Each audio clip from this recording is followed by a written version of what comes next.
하나님께서 여러분들의 가정과 일터와 여러분들의 가는 걸음걸음마다 하나님이 지켜주시기를 주의 이름으로 축복합니다. 하나님이 사랑하는 사람들 가는 길들에 악한 것들이 손대지 못하도록 하나님께서 방패가 되시고 산성이 되시기를 다시 한번 주의 이름으로 축복합니다. 이탈리아의 피렌체에 가면 유명한 다비드상이 있다고 그래요. 다비드상, 이게 조각이 조그만한 줄 알았는데 보니까 굉장히 커요. 4m가 넘습니다. 엄청 큽니다. 굉장히 높죠. 저만큼 되겠죠. 원래 이 돌이 한 5m가 넘는 돌이었어요. 근데 이게 한 반세기 전에 두치오라는 조각가가 이 돌이 결도 좋지 않고 돌 상태에 흠도 있고 그래서 이걸 뭔가를 만들어 보려고 하다가 이런 돌 가지고는 안 되겠다 이래가지고 그냥 버려둔 돌이었습니다. 근데 피렌체에서 미켈란젤로에게 부탁을 한 겁니다. 이 도시를 대표할 만한 멋진 조각을 하나 좀 이렇게 해달라고. 그래서 미켈란젤로가 이걸 보고 가만히 생각을 했습니다. 뭘 할까? 그러다가 그가 생각한 것이 바로 골리앗을 맞서 싸운 소년 다윗의 그 모습을 조각하기로 이제 마음을 먹은 거죠. 그리고 이를 깎아가지고 다윗을 만들어냈습니다. 굉장히 비율적으로도 아름답고 모양도 굉장히 잘 만들었죠. 이 모습들을 보고 사람들이 굉장히 감탄을 했습니다. 그런데 그 조각을 가만히 보면 발과 손이 유달리 큽니다. 원래는 이게 저 밑에서 위로 위에 둬가지고 보도록 했다는데 너무 잘 만들어가지고 위에 두기 아깝다 이래가 밑으로 내렸다고 그러네요. 어떤 이게 너무 잘 만들었어요. 그런데 이 다비드상을 보면 그가 왜 하필이면 이 다윗상을 좀 만들 때 좀 폼나는 거를 좀 만들면 좋지 않겠나? 여러분, 저는 개인적으로 그렇게 생각합니다. 다윗의 모습을 만들려면 어떤 모습이 좋겠나? 골리앗의 목을 탁 발로 밟고 이러고 있는 거 있잖아요. 이래가 바째 이러고 있는 거. 아마 이걸 하면 더 폼나지 않았을까? 그런데 다윗이 골리앗과 싸우러 가는 그 모습을 지금 그린 거예요. 이게 만들어냈는데 그것도 이렇게 좀 중무장하고 이렇게 했으면 좋겠어요. 옷이라도 좀 걸쳤으면 하다못해 팬티라도 좀 입었으면 좋겠는데 그걸 그대로 홀라당 다 벗겨놨습니다. 누드로. 한 가지 가진 게 있습니다. 한 손에는 돌멩이를 들고 하나는 물매를 들고 있는, 그리고 째려보는 바로 이 모습을 보고 있어요. 그 눈동자를 가만히 보면 어떤 분이 그렇게 해놨더라고요. 눈동자를 보면 눈동자 안에 좀 재미있는 모양이 있다는 거예요. 하트 모양으로. 근데 사실 가만히 보니까 하트는 아닌 것 같고 이게 골리앗을 향해서 죽고 보자 이놈 하는 이런 그런 불타는 마음, 이게 표현을 해낸 게 그렇게 된 것 같아요. 여하튼 다윗이 지금 골리앗을 보면서 너 이렇게 두고 보자, 네가 하나님을 못 오겠다 이거지, 너 오늘 내 손에 오늘 절단난다 이러고는 지금 폼 잡고 있는 바로 이거죠. 그 미켈란젤로가 이 다비드 상을 만들 때에 좀 이렇게 보호장구도 잘 갖추고 군복도 있고 이렇게 했더라면 좀 좋았지 않았을까요? 왜 하필이면 홀라당 벗겨가지고 그렇게 했었을까? 저는 이런 생각이 들었어요. 이 거대한 골리앗을 맞을 때 이 골리앗은 싸움에 소위 말해서 잔뼈가 굵은 전문가입니다. 수많은 전쟁을 치렀죠. 그리고 그는 완전 군장을 하고 있습니다. 갑옷을 입고 자기 앞에 병사들, 자기를 호위하는 병사들까지 있는 그런 사람이에요. 그런데 다윗은 아무것도 없습니다. 물매 하나 외에는. 거치는 옷도 없습니다. 그러니까 이 사람은 자기를 보호하고 자기를 가려줄 수 있는 어떤 것도 가지고 있지 않은 거예요. 대적을 맞서야 하는데 골리앗은 중무장을 하고 있고 병사도 앞서고 있는데 자기는 아무것도 없는 상태. 바로 그런 모예요. 이건 뭘 말하나요? 지금 이 사람을 이렇게 만들어 놓은 것은 그가 이 골리앗과 싸울 때 그를 보호하고 지켜주고 그에게 승리를 가져다 줄 수 있는 건, 그에게 가진 건 아무것도 없다는 거예요. 오직 하나님만이 그를 보호하시고 그에게 능력이 되어 주실 수 있다는 것을 보여주고 있는 게 아니겠습니까? 인생에서 하나님은 우리의 모습들을 만들어 가실 때에 좀 생긴 대로 그냥 나 두셨으면 좋겠어요. 근데 하나님은 그렇게 두시질 않아요. 우리를 홀라당 다 벗기십니다. 완전히 그냥 왜 이렇게 만드실까? 왜 연약하게 보잘것없이 폼 없이 세상적으로 보면 너무 약한 모습으로 왜 그렇게 자꾸 만들어 가고 계시는가? 이런 의심이 들 때도 있고 회의가 될 때도 없지 않아 있습니다. 예수님이 그 답을 이렇게 하십니다. 제자들이 누가 크냐 막 서로 간에 옥신각신하고 있을 때 예수님이 그들에게 말씀하시는 게 있습니다. 마태복음 18장 3절과 4절입니다. 우리 한번 읽어볼까요? 마태복음 18장 3절과 4절이 신약성경 마태복음 18장 3절과 4절 말씀. 예수님이 제자들에게 둘러싼 사람들에게 이렇게 말씀을 하고 계세요. 같이 한번 읽어봅니다. 마태복음 18장 3절과 4절입니다. 같이 읽습니다. 시작. 이르시되 진실로 너희에게 이르노니 너희가 돌이켜 어린 아이들과 같이 되지 아니하면 결탄코 천국에 들어가지 못하리라. 그러므로 누구든지 이 어린아이와 같이 자기를 낮추는 사람이 천국에서 큰 자니라. 할렐루야. 지금 뭐 하시는 거예요?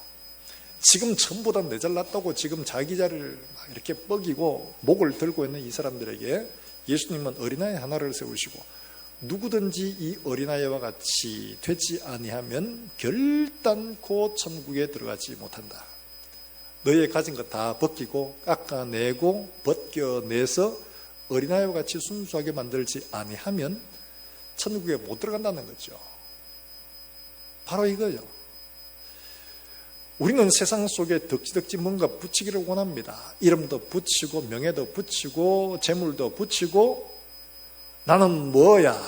나는 누구야? 나 가진 것이 이렇게 많아. 이거 해서 나를 부풀게 이렇게 만들어 보기를 원하는데 하나님은 다 벗겨냅니다.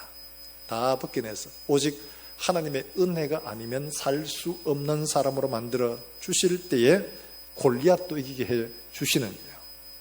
그런 사람이 진짜 하나님이 사용하시는 사람.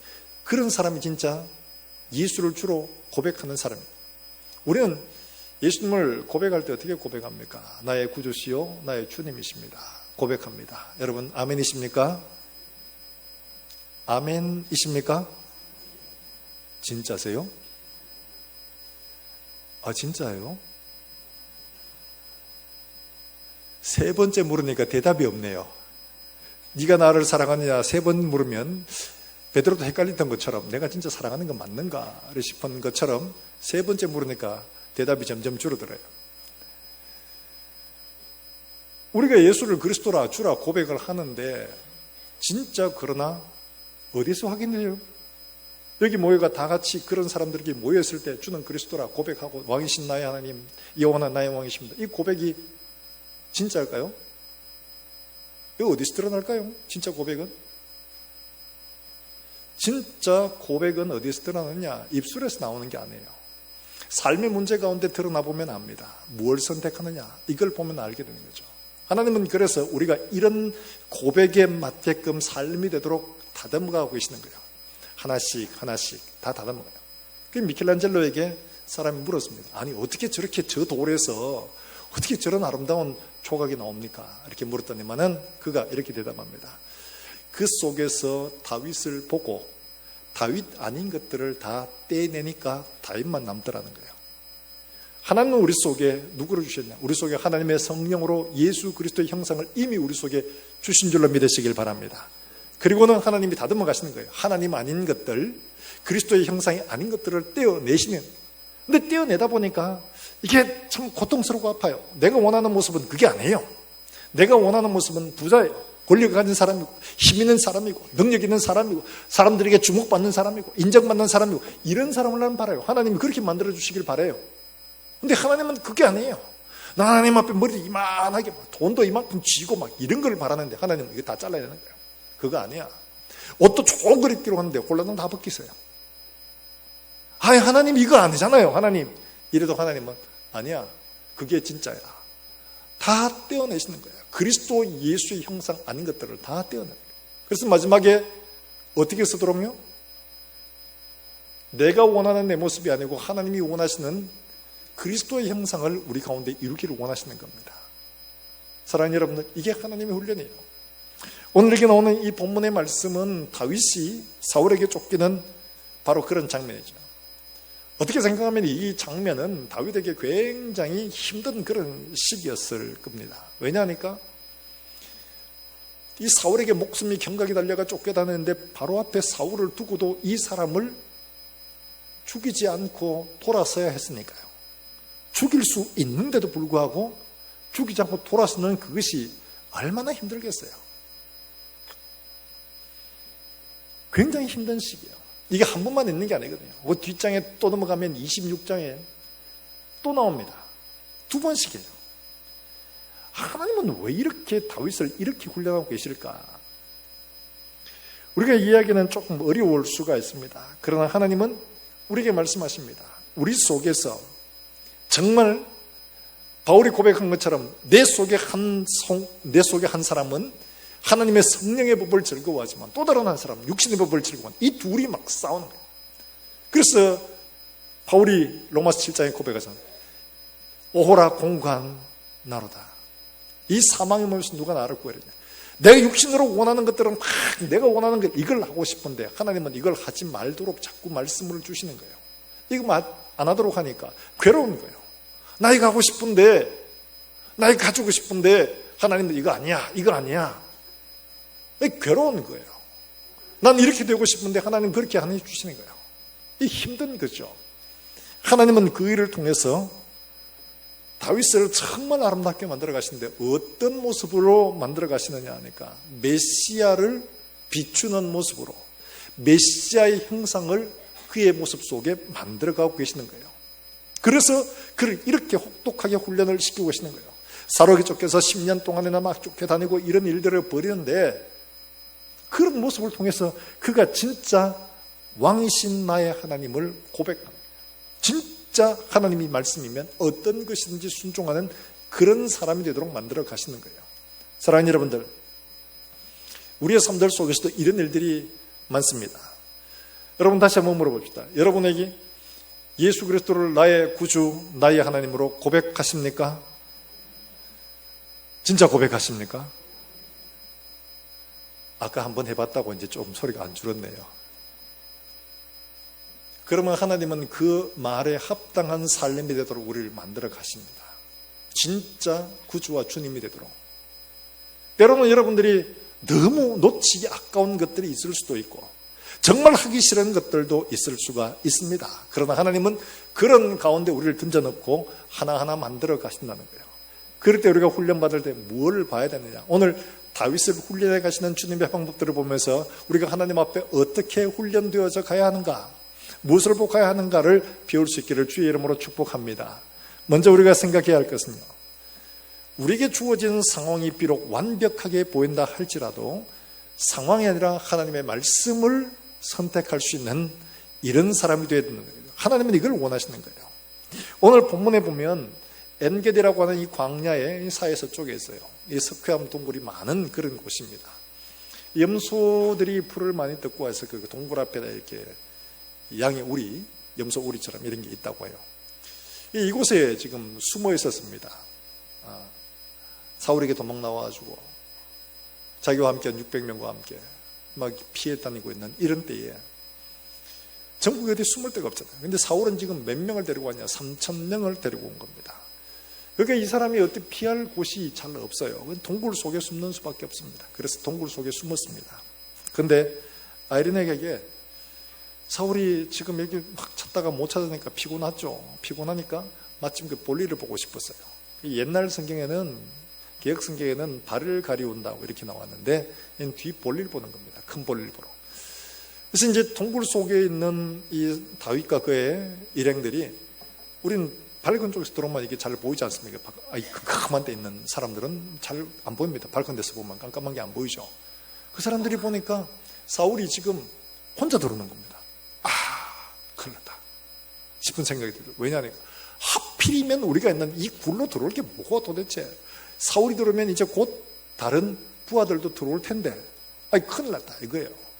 근데 이상하게 먼저 보통은 이 쫄병들을 먼저 보내가지고 정탐을 하고 안 지나면 왕이 들어가는 게 보통인데 왕이 먼저 들어오는 겁니다. 오죽 어떻게 되는지 큰일 납니다. 혹시라도 우리를 보면 어떡하나 이런 마음인데 왕이 나는 다를까 들어와가지고 시원하게 볼일을 보는 겁니다. 그리고는 이제 바로 그 볼일을 보는 데서 이게 지금 잘라낸 게 아니에요. 학자들은 이야기하기를 아마 거기서 쉬었을 것이다.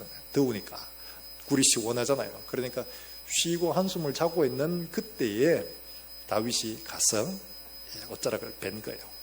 근데 옆에 사람이 뭐라고 했냐? 지금 상황은 너무 딱 맞습니다. 그러니까 옆에 사람들이 보기에 이렇게 얘기합니다. 24장 4절에 말하고 있죠. 4절 같이 한번 볼까요? 같이 봅니다. 4절입니다. 시작. 다윗의 사람들이 이르되 보소서 여호와께서 당신에게 이르시기를 내가 원수를 내 손에 넘기리니 내 생각에 좋은 대로 그에게 행하라 하시더니 이것이 그날이니이다 하니 다윗이 일어나서 사울의 겉옷자락을 가만히 베니라. 이 사람들이 지금 얘기하는 건 완벽한 기회입니다. 여러분 보세요. 동굴에 들어왔죠. 아무도 없습니다. 혼자죠. 여기는 이 쫄병들하고 같이 있습니다. 사울은 지금 잠을 자고 있습니다. 여러분 이거보다 더 완벽한 기회가 되겠습니까? 너무 완벽한 기회잖아요. 죽이면 끝납니다. 그런데 그가 이런 완벽한 상황을 따라가질 않나요? 지금 사람들은 뭐라고 하냐? 지금 보소서 24절에 있는 말씀 보면 내가 원수를 내 손에 넘기리니 내 생각 좋은 대로 그에게 행하라 하시더니 이 말은 사실은 그 전에 확인된 바가 없습니다. 그러니까 요나단과 이야기를 할 때 요나단이 그를 보내면서 하나님이 네 원수를 갚아주시길 바란다 하는 이런 이야기를 했는데 그 이야기를 이런 식으로 이제 해석을 하는 거죠. 보이소? 지금 하나님이 완벽하게 이렇게 당신에게 이런 모든 것들을 다 차려주셨습니다. 지금 기회입니다. 두 번 다시 안 올 이런 기회인데 여기서 끝장내야 됩니다. 여러분 지금 다윗이 왕으로 기름 부음을 이미 받았습니다. 사무엘을 통해서요. 받았습니다. 그렇죠? 사무엘을 통해서 이미 기름 부음을 받았는데 지금 사람들의 보기에는 사울이 왕이지만 하나님 앞에서는 다윗이 왕입니다. 그렇죠? 그 다음에 왕으로서 자기의 능력들을 충분히 검증을 받았습니다. 골리앗을 쳐보셨죠? 가는 곳마다 이겼습니다. 그러니까 사람들이 뭐라고 했느냐? 다윗은 만만이고 사울은 천천히고 비교가 안 된다는 거죠. 이만큼 인정을 받았습니다. 자, 이 사람은 폭군입니다. 바로 앞에 어떤 일이 있었느냐? 바로 앞에 놉 땅의 제사장, 이게 지금 다윗이 막 도망올 때 아무것도 못 가지고 나왔거든요.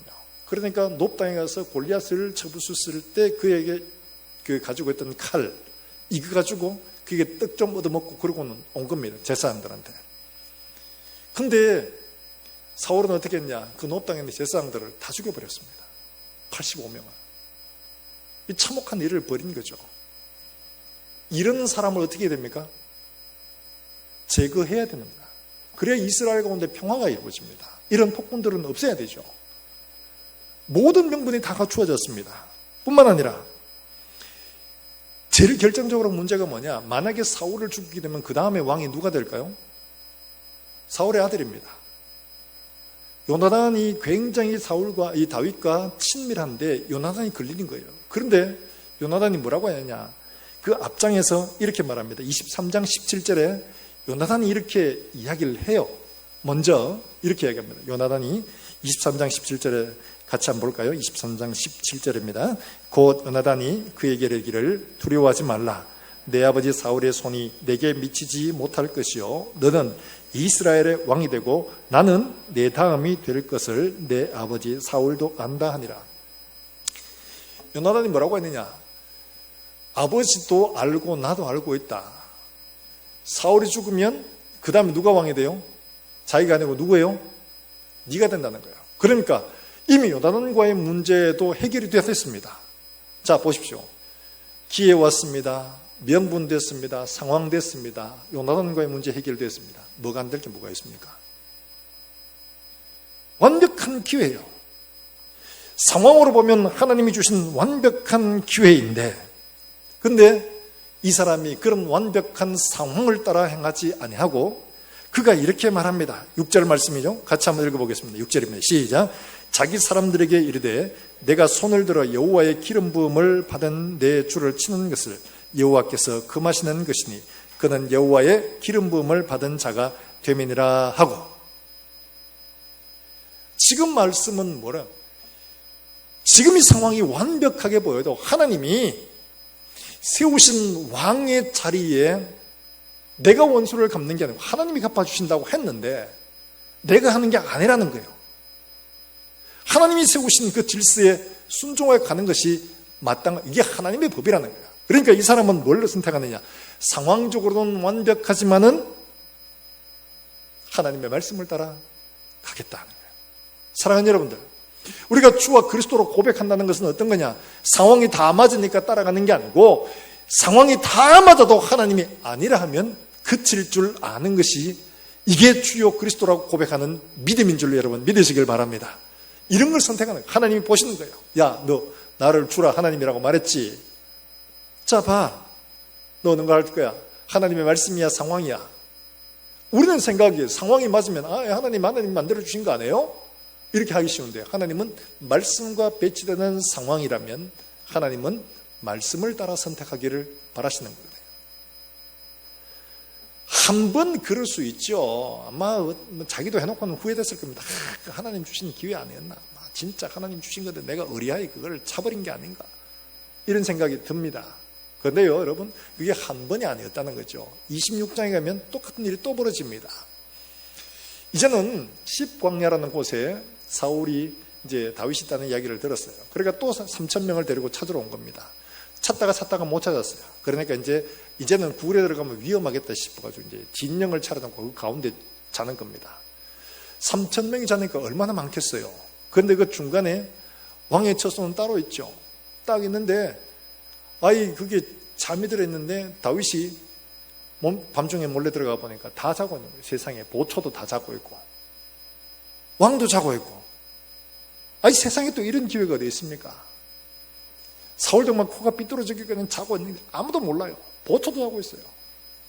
그리고 어떻게 했냐? 그 자리에 가서 물병과 창만 가지고 왔냐. 그때도 뭐라고 하냐? 보이소? 하나님이 두 번째 주시잖아요. 이 두 번째는 확실한 겁니다. 지난번에 하나님이 주셨는데 놓쳤기 때문에 다시 한번 이 처리하라고 주신 거 아니에요. 그러니까 다윗이 그때도 이런 대답을 합니다. 여러분 26장 9절부터 11절까지 한번 볼까요? 26장 9절부터 11절입니다.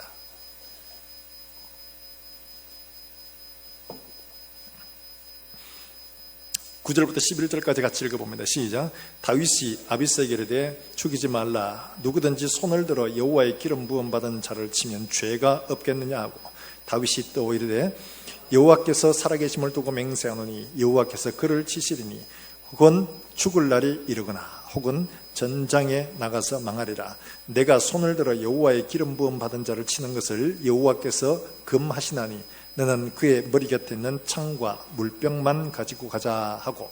할렐루야. 지금 완벽하게 두 번째까지 주셨음에도 불구하고 그는 뭘 선택하느냐? 환경이 아니죠. 상황을 따라가는 게 아니라 하나님의 말씀을 따라가는 거예요. 하나님이 금하신 일이다. 10번을 줘도 하나님이 금하신 일은 아니요 라고 말할 수 있는 게 이게 하나님이 우리에게 말씀하시는 훈련이라는 거예요. 사랑하는 여러분들, 우리가 보기에는 완벽한 기회, 완벽한 상황, 모든 것들이 다 갖추어졌다 할지라도 하나님의 말씀과 배치되는 일들을 선택하지 않게 되기를 주의 이름으로 축원합니다. 하나님이 비록 그런 것처럼 너무 잘 만들어주신 것처럼 보여도 하나님의 말씀이 아니면 따라가지 않는 이런 믿음이 예수를 구주와 주님으로 고백하는 믿음의 사람인 줄 여러분 믿으시길 바랍니다. 이 선택하지 않는 건 굉장히 힘든 일이에요. 쉽지 않습니다. 그러나 이런 걸 따라가는 게 하나님이 원하시는 거예요. 야, 너 세상이 좋아? 하나님의 말씀이 좋아? 두 말하면 하나님 말씀이 하나님 좋죠. 정말이야? 그럼요. 주님 뜻대로 살기로 했네. 왕이신 나의 하나님. 진짜야? 자, 보자. 딱 보여주십니다. 그럴 때 우리는 뭘 할까요? 우리가 처하고 있는 상황 속에서 보기에는 너무 완벽한 기회같이 보이는데 하나님의 말씀은 그것을 금하고 있을 때 하나님 다음부터 내가 그래 할게요. 요거 말고 다음부터 요번에는 봐주세요. 보통 이러고 싶은 게 우리 마음이에요. 그러고 하잖아요 우리가. 그런데 다윗은 지금 그렇게 하지 않습니다. 10번 아니라 100번이라도 모든 상황이 다 맞아도 하나님의 말씀이 금한 것은 하지 않습니다. 바로 이게 말씀을 따라가는 사람이에요. 진짜 주를 그리스도라고 고백하는 사람이에요. 사랑하는 여러분들, 우리 상황 속에 모든 것들이 다 맞아가도 하나님의 말씀을 선택하여 갈 수 있기를 주의 이름으로 축원합니다. 다윗이 뭐라고 합니까? 시편 119편 105절에 주의 말씀은 내 발의 등이요 내 길의 빛이니이다. 빛은 멀리서 내 길을 비춰주는 거예요. 우리의 가야 할 길을 보여줍니다. 발의 등은 뭐예요? 내 발에 한 걸음 한 걸음 딛는 길을 비춰주는 거예요. 한 걸음 한 걸음 디디는 길들을 비추는 거예요. 뭐가요? 하나님의 말씀은, 주의 말씀은 내 발의 등이요, 바로 다음에 행하는 일들도 하나님의 말씀을 따라가고 말씀이 가는 곳에 가고 말씀이 비추는 곳에 디디는 바로 그런 우리 모든 성도들이 되시기를 주의 이름으로 축복합니다. 바로 그게 하나님의 훈련이라는 거예요. 상황을 따라가지 않고 말씀을 선택하시길 주의 이름으로 축원합니다. 모든 환경이 다 갖추어져도 하나님 말씀이 아니라 하면 안 가는 이런 성도들이 되시길 주의 이름으로 축원합니다. 다니엘 명이라는 이분이 쓴 책, 빽이 도대체 누구야? 이 책을 썼는데, 이분이 초등학교 때 아버지 사업 실패를 해가지고 미국으로 이민을 갔어요. 처음에 고생도 많이 했습니다만은 대학에서 회계학을 공부를 해서 열심히 공부를 해서 잘 했습니다. 그래서 이제 졸업을 하고 취업을 하는데, 미국의 회계법인 6개, 상위 6개 중에 1, 2, 3, 4등 모두 회사에서 다 오라고 이제 합격을 받은 거예요. 실력이 상당히 있겠죠. 그 1, 2, 3, 4등 다 오라고 얘기한 겁니다. 이야, 이런 행운이 어디 있습니까? 그러니까 뭐 우리 말하면 삼성, 현대, LG 뭐 뿐만 아니고 뭐 SK 뭐 이런 데서 몽땅 다 서로 오십시오 이러고 있는 거죠. 아니 근데 이 다니엘명이라는 이 사람이 가려고 보니까 일은 빡시게 시킵니다. 하루에 10시간씩 뭐 이렇게 막 시키고 이러는데, 문제는 그 하루 10시간 일하는 건 문제가 아니에요. 문제는 뭐냐? 주일을 근무해야 됩니다. 그래서 고민된 겁니다. 고민돼가 야, 이걸 해야 되냐 말아야 되냐, 해야 되냐 말아야 되냐 고민을 하고 있었어요. 그러니까 친구들이 보면 어떻습니까? 얘가 바보스럽죠. 뭐 주일 그거 뭐 좀 제끼면 되지 뭐 1년에 52주 아이가 52주 다 못 가락하는 건 아니고 한두 번이라도 가면 되지. 믿음이 중요하지 뭐 주일이 중요하나 돼. 이런 마음이 당연히 들 겁니다. 근데 이 사람은 믿음이 있었어요. 그래서 하나님이 원리를 정하셨으면 그건 따라간다. 그래서 그걸 안 가기로 한 겁니다. 친구들 보면 다 믿었다고 하죠. 그런데 1, 2, 3, 4등 제끼고 나니까 6번째 회사가 연락이 오더랍니다. 와서 한번 좀 만나봅시다. 당신을 사용하고 싶은데 어떻게 하면 좋겠냐? 조건이 뭐냐? 뭐 다른 건 다 괜찮은데 나는 주의를 지켜야 된다. 아 그래? 뭐 별 문제 없습니다. 오십시오. 그래가지고 걔가 주의를 갔어요. 그 교회 회사에 가고 그 일을 했다고 합니다.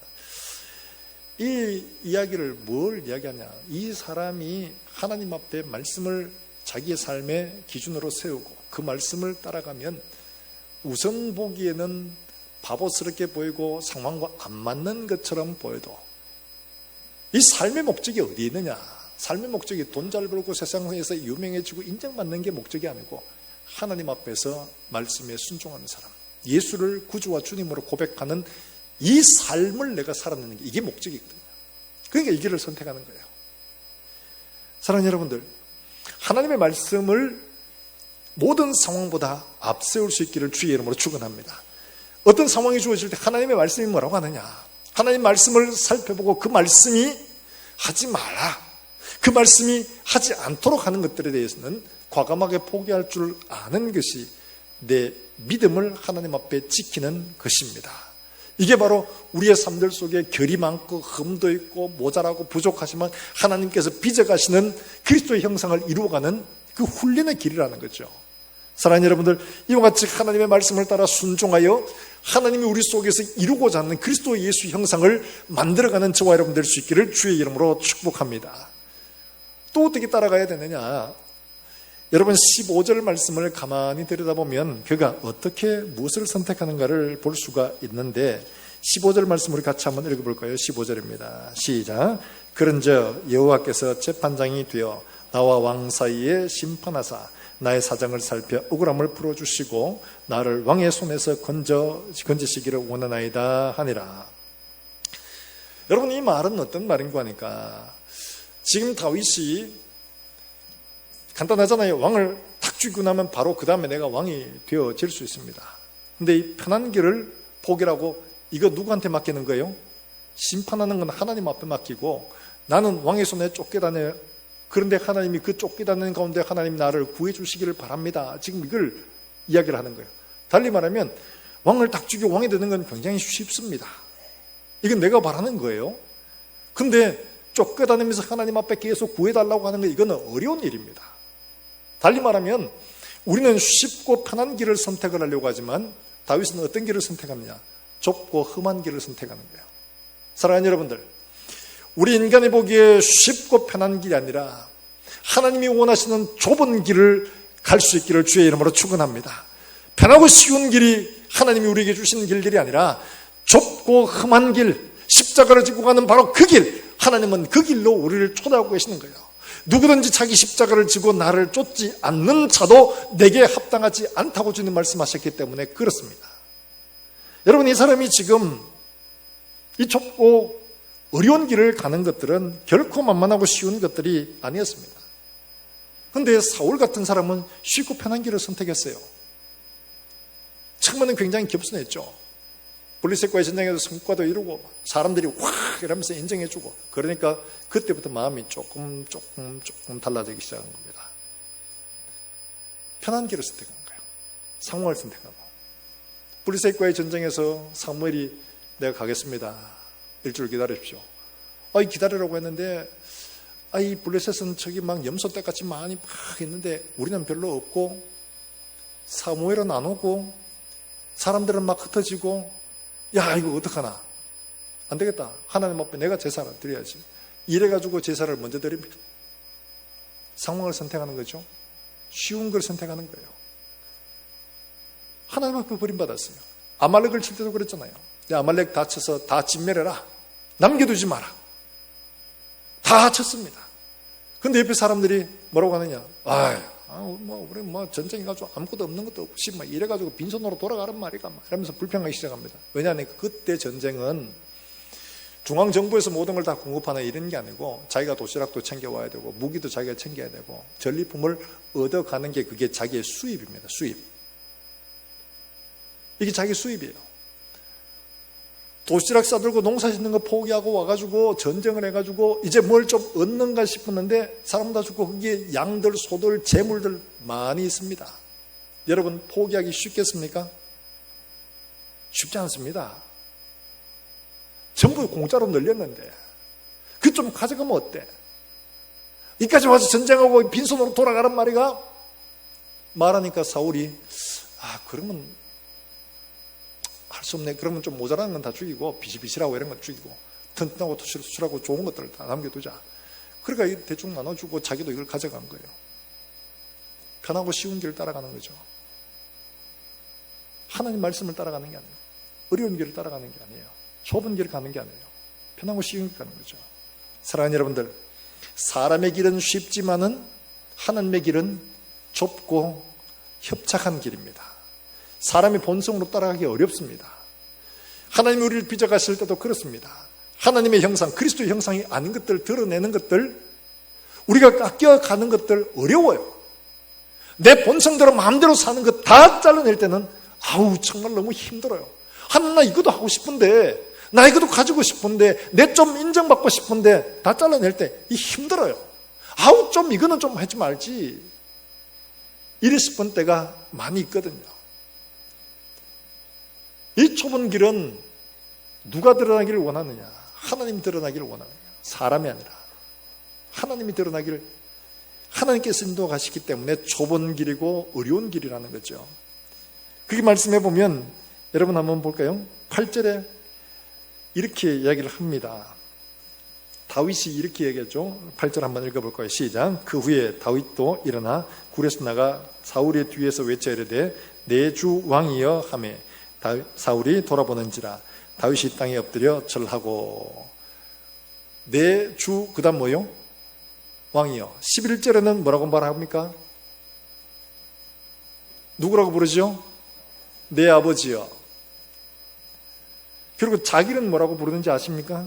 14절에 보십시오. 14절에 같이 읽어볼까요? 시작. 이스라엘의 왕이 누구를 따라 나왔으며 누구의 뒤를 쫓나이까? 뭐예요? 자기는? 죽은 개 벼룩이에요. 자기는 죽은 개와 벼룩으로 말하고 사울을 왕이요 아버지라고 얘기를 합니다. 여러분, 지금 이 상황에 그런 말을 할 지금 분위기가 되겠습니까? 그런 분위기가 아니잖아요. 지금 사울을 내가 죽일 수도 있는데, 원수였는데 나를 죽이려고 창을 던지고 나 때문에 수많은 제사장들이 죽어나가고 나를 쫓아가 얼마나 괴롭혔는데 내 그 사람 죽일 수 있는데 내가 살려줬어요. 그럼 밖에 나갔습니다. 그럼 뭐라고 하겠습니까? 왕이여라고 부를까요? 성질나면 우리는 어떻게 합니까? 야! 야, 이 강아지야! 당연한 거야, 사람이. 자기를 뭐라고 해요? 내가 네 목숨 살려줬는데 자기를 높이고 상대를 깔아내기는 이게 정상입니다. 그렇잖아요? 상관없어요. 누구든 간에 그 사람이 뭐 목사든 장로든 뭐 앞에 누구든 상관없어요. 성질나면 아무거나 다 나오는 거야. 이 사람이에요. 근데 지금 다윗은 뭐라고 하느냐? 내 주 왕이여, 내 아버지여, 나는 죽은 개 벼룩 같은 자. 십자가의 길이라는 게 이런 거예요. 나를 낮추고 하나님의 말씀하신 것들은 높여가는 것들. 이게 우리의 본성과 거스르기 때문에 힘들고 어렵다는 거죠. 내 본성 같으면 욕 한마디 하고 육두문자 하고 막 그랬으면 좋겠는데 그걸 못하는 거예요. 속이 터지죠. 그걸 낮춰야 되는 거예요. 이거 죽여야 되는 거예요. 쉽지 않은 길입니다. 예수님께서도 자기의 모든 영광을 다 버리고 사람의 모양으로 오셔서 십자가에 죽기까지 복종하신 것처럼 우리의 모든 것들을 다 버리고 죽기까지 복종하는 길이 바로 십자가의 길인 줄로 여러분 믿으시기를 주의 이름으로 축원합니다. 이게 쉬운 길이 아니라는 거예요. 뿐만 아니죠. 그에 나오는 말씀에 보면 하나님께서 다윗이 당신의 손에서 나를 구원해 주시기를 바랍니다. 이렇게 말하는 이것은 이 모든 일들을 하나님의 손에 맡깁니다. 나는 당신이 쫓아오면 나는 열심히 도망가겠습니다. 언제까지? 하나님이 일해 주실 때까지. 12절에 나오죠. 여호와께서는 나의 왕사를 판단하사 여호와께서 나를 위하게 왕에게 보복하시려니와 내 손으로 왕을 해하지 않겠나이다. 절대로 일이 없다. 그러니까 나는 죽일 수 있는 기회가 와도 나는 당신 안 죽이고 하나님이 하시도록 난 하겠다. 그럼 나는 어떻게 하는 거예요? 사울이 죽을 때까지 계속 쫓겨다니고 고생하고 나는 그 길을 가겠다는 거예요. 고생의 길을 스스로 선택하고 있는 겁니다. 여러분, 십자가의 길은 꽃길이 아닙니다. 형통한 길이 아닙니다. 내가 죽어야 하는 길이고 십자가의 길은 이처럼 고난을 자초하는 길이에요. 그래서 그 길을 찾는 이가 심히 적다라고 말씀을 하고 있는 거예요. 본성대로 가는 길들은 쉬워요. 욕도 한마디 하고 내가 인정받고 사람들에게 나를 존귀 여기고 쉬운 길이죠. 하고 싶은 대로 하니까. 십자가의 길은 나를 죽이고 하나님이 높아져야 되고 나는 고생하고 상대방은 계속 나를 따라와야 되고 이 길을 간다는 게 그렇게 만만한 일이 아니거든요. 쉬운 일이 아니에요. 사랑하는 여러분들, 하나님은 이 길을 지금 가도록 다윗을 훈련하고 계신다는 거죠. 26장에서도 똑같은 일들이 벌어졌다고 말하죠. 26장에 똑같은 일이 벌어졌어요. 하나님이 한 번 하셨는데 그랬어. 너 진짜? 너 그래 또 할 수 있어? 26장에 또 한 번 더 하시는 거예요. 네, 합니다. 또 한 번 더 합니다. 근데 그걸로 그치는 게 아니에요. 사무엘하 5장에 보면 왕이 되는 장면이 나옵니다. 다윗이. 여러분, 다윗이 왕이 되는 장면이 나올 때 다윗이 왕이 될 수 있는 건 이미 여러 가지 조건이 다 있었습니다. 오늘 본문에 나오듯이 사울을 간단히 제거하면 왕이 되는 거죠. 됩니다. 이미 뭐 요나단과 이미 다 이야기 다 됐고 왕이 되는 거예요. 쉬워요. 그 다음에 한 번 더 기회를 주셨을 때 한 번은 내가 봐준다. 두 번째는 안 봐준다. 이래가지고 두 번째 처리해도 됩니다. 안 합니다. 그리고는 마침내 하나님께서 사울이 전쟁에서 블레셋과의 전쟁에서 요나단과 함께 다 죽습니다. 자, 그러면 그의 아들 이스보셋이라고 하는 아들이 있는데 이 아들이 왕이 됩니다. 왕이 되는데 왕이 되어가지고 2년만 다스리고 그만 암살을 당합니다. 2년 만에. 2년 만에 암살을 당하고 난 다음에 5년 동안 공백이 있습니다. 자, 그러면 우리의 생각으로는 사울을 먼저 죽이든지 사울이 죽고 난 다음에 이스보셋이 왕이 될 때 자기가 왕이 되면 되거든요. 힘과 능력을 다 갖추고 있으니까 안 합니다. 100번 양보해서 이스보셋이 죽고 난 다음에 왕이 없는 상태, 이때 왕이 되면 될까요? 안 될까요? 왕이 되면 돼요. 이미 기름 부음 받았고 남쪽 여기서 왕이 돼 있고 헤브론에서 북쪽에는 왕이 없어요. 왕이 되면 됩니다. 모든 걸 다 갖추고 있거든요. 되면 되는데 기다립니다. 하나님이 가라 하실 때까지, 하나님이 세우실 때까지. 이게 십자가예요. 내가 하는 길은 쉽고 편하고 빠릅니다. 근데 하나님은 너무 느린 것 같아. 기도하면 즉시로 응답해 주시고 즉시로 보내주시고 바로 해주시면 참 좋겠는데, 기도해도 하나님 가만히 계시는 거야. 기도가 하나님 응답 안 해주시는 것 같아. 하나님 언제 주실라고? 10년 됐습니다. 20년 됐습니다. 하나님 언제쯤 들어주실랍니까? 이런 마음이 절로 들 때가 있습니다. 여러분, 그렇죠? 인내한다는 게 어려운 일이야. 쉬운 일이 아닙니다. 다윗은 지금 하나님이 해주실 때까지 기다리는 거예요. 죽일 수 있었음에도 불구하고 안 죽이고, 10년 다 지나가 왕이 될 수 있는데도 또 참고, 이스보셋이 죽고 난 다음에 아주 우주공사 아무도 없어요. 그런데도 불구하고 하나님이 가라 할 때까지 기다리고 있는 거예요. 사랑하는 여러분들, 좁은 길이라는 게 이런 거죠. 하나님이 이루어 주실 때까지 기다리는 것. 인내가 믿으면, 인내가 진짜 하나님을 경외하는 겁니다. 하나님의 계획을 믿지 않으면 결코 기다릴 수 없기 때문에 그래요. 기다린다는 것은 하나님의 계획과 하나님의 뜻을 믿기 때문에 참고 기다릴 수가 있는 줄로 믿습니다. 하나님의 계획을 인정하지 않으면 기다릴 필요가 없죠. 하나님은 내가 하겠습니다. 하나님 저쪽 계시죠. 내가 할게. 이래 될 수밖에 없죠. 그런데 하나님이 해주실 걸 믿으니까 10년이고 100년이고 참고 기다리는 거예요. 바로 이게. 사랑하는 여러분들, 쉬운 길이 아니라 좁은 길을 선택하는 길들은 하나님이 우리에게 원하시는 거예요. 예수님이 이 땅에 오셔가지고 구주와 주님이 되시고 우리를 구원하실 때 쉬운 길을 택하지 않았습니다. 십자가의 길, 죽음의 길, 낮아지는 길, 버리는 길, 바로 그 길을 택하여 가신 거죠. 사람들은 어떻게 합니까? 자꾸 쉬운 길들을 하라고 요구하는데 예수님은 그 길을 가지 않습니다. 어려운 길, 자기를 버리는 길, 십자가의 길을 가시는 거죠. 그리고 우리에게 말씀하십니다. 누구든지 나를 따라오려거든 자기를 부인하고 자기 십자가를 지고 나를 쫓을 것이니라. 사랑하는 여러분들, 주님은 우리에게 이런 길을 따라오도록 우리를 훈련하고 계십니다. 올 수 있니?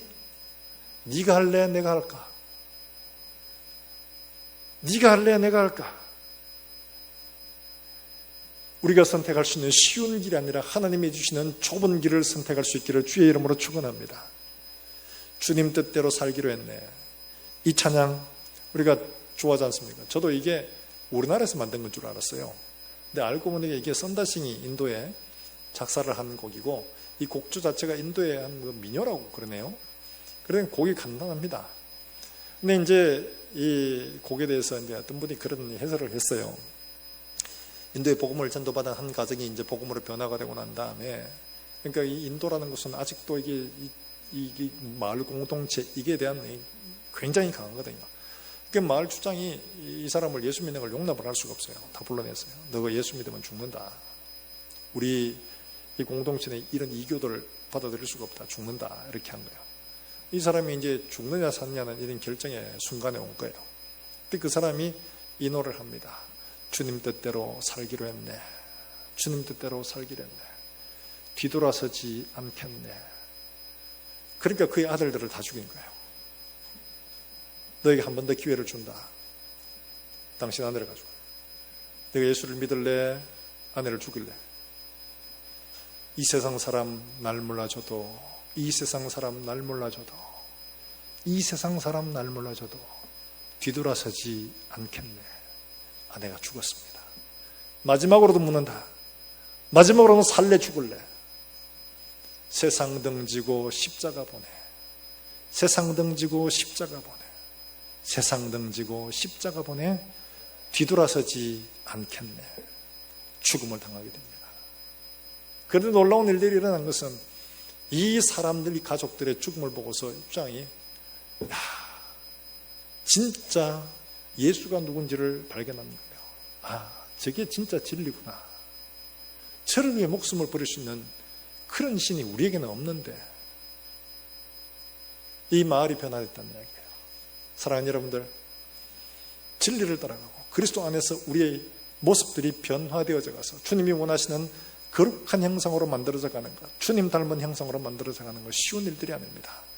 모든 상황이 다 갖춰져 있어도 하나님의 말씀이 아니라 하면 100번 1000번이라도 아닙니다 할 수 있는 이런 믿음의 권속들이 되시길 주의 이름으로 축원합니다. 쉽고 편한 일들이 우리 앞에 주어질 수 있습니다. 하나님 이거 할래 저거 할래. 쉬운 길, 편한 길, 빠른 길이 아니라 십자가의 길, 좁은 길 선택할 수 있기를 주의 이름으로 축원합니다. 우리가 원하는 모습을 이루는 게 아니라 그리스도 예수의 형상을 이루어서 마지막에 우리가 주님 앞에 설 때에 정말 우리의 모습들이 내가 바라는 모습이 아니라 그리스도의 예수의 형상으로 주님이 반겨 맞으실 수 있는 그런 우리 모든 성도들이 되시기를 다시 한 번 더 주의 이름으로 축원합니다. 축원합니다.